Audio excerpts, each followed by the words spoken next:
How many of you guys out there are really handy? I mean, really good at fixing and building stuff.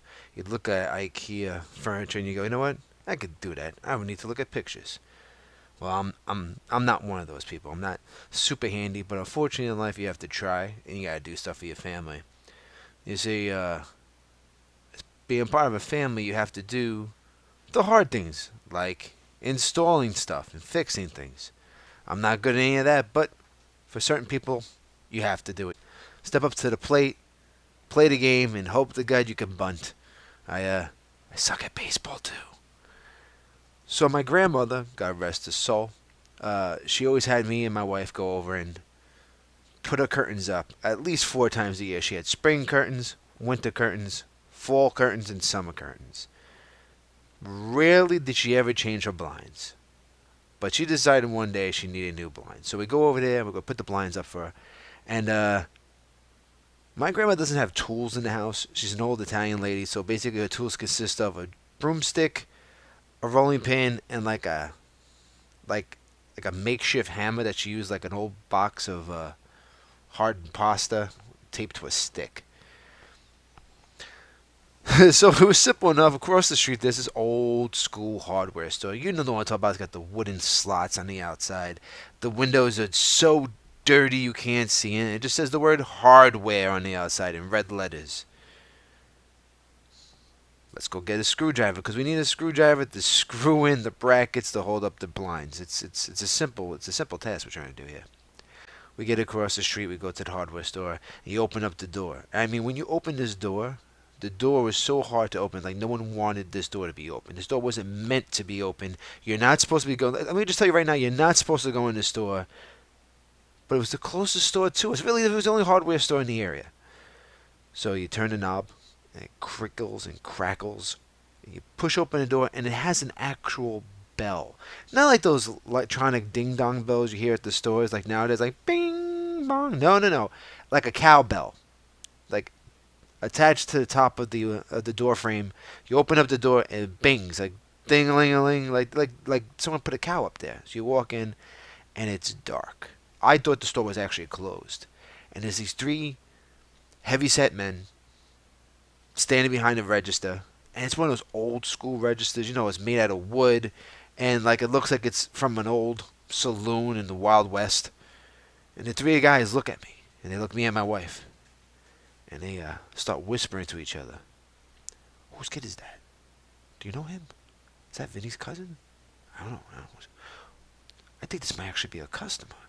Now, let me be certain. I'm not trying to say that these guys were from the mob. I'm not trying to say that these guys probably have killed many people, but I'm not saying that they are.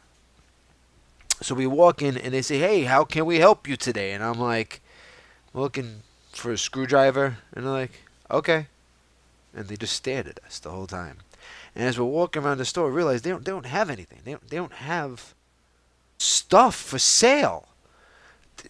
There's it's a hardware store, but there's no hardware for the store part.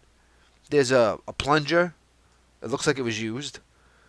And for some reason, in the back on one of the wooden like tables was a toilet bowl, a toilet bowl, an actual toilet. How do you guys say it? I'm from New York. I say toilet. So I'm going to call it that. That means where you sit down and use the bathroom. Toilet bowl. I know it's not how it's spelled, but that's the way I say it. There's an actual toilet right there, just sitting there. Like, we're supposed to buy that? Like, who would want that? Like, who needs that? Maybe that's where they installed it. I'm not too sure. I wasn't asking questions. I was getting nervous because they're still staring at me. And in one of the boxes, they had like a rusty old hammer. And I'm like, I really hope that that's rust because if it's not rust, then the only option is that's an active tool for mob stuff. Finally, sorting through, we used rusty screws and nails and bolts and cobwebs and probably skulls and bones. I'm not too sure. I stopped looking. The phone's ringing now, of course. Finally, digging through the Ark to the Covenant, whatever else was laying around this death trap of a hardware store, I found a screwdriver. I actually found what I needed. And I bring it to the counter. The guy says, "That's it?" And no, no. I want the toilet bowl. But the truth is, no, I wanted to get out of there, and I wasn't going to make a joke. So I'm like, yeah, that's it. That's it. Just the screwdriver. That's all I needed. And then they looked at it, and they started looking at each other, and they're like, all right. I'm like, well, how much? They didn't know. They started talking to each other. Like, I don't know, like $1. I guess $1's good. Yeah, yeah, give us $1. I'm like, great. Unfortunately, I only had a 20. And so I handed them the 20, and they opened up their old register. And, you know, on a normal cash register, there's single slots, 5 slots, 10 slots, and a 20 slot. And then you have the spots for, like, the nickels, dimes, pennies, and quarters. Every single slot had hundreds overflowing. There's no possible way that this store has made that much money on a Saturday at like 10:30 in the morning that every slot was filled with $100 bills.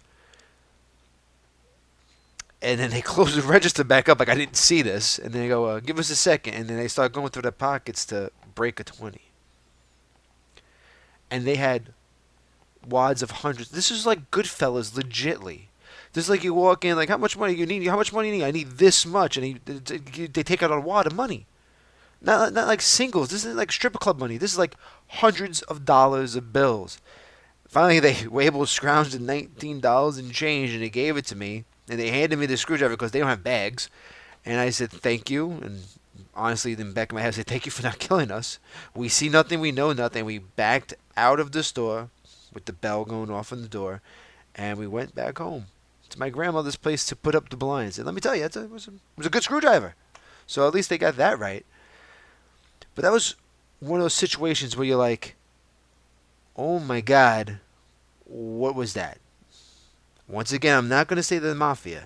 I'm not going to say that store was a front for mafia laundry or services. I'm not saying that. But I'm not saying that that's exactly what it was. And that's it. Have you guys ever been in a situation where you felt that uncomfortable? Where you walked in, you knew something was off. You knew something was wrong, something wasn't right, but like an idiot, you continued on the journey. And because you know what? Screw it. I'm not going to walk an extra 20 blocks to go find another screwdriver. Either I'm going to die or I'm getting the screwdriver. So guys, leave me a comment below. Tell me what you think. And tell me your story. I'd love to hear it. Alright guys. Now remember, of course, you have to subscribe to this channel. Hit the notification bell, like it. I don't care if you like it, don't like it. That means nothing to me. If you want to like the video, please. Love you guys to share it. And until next time.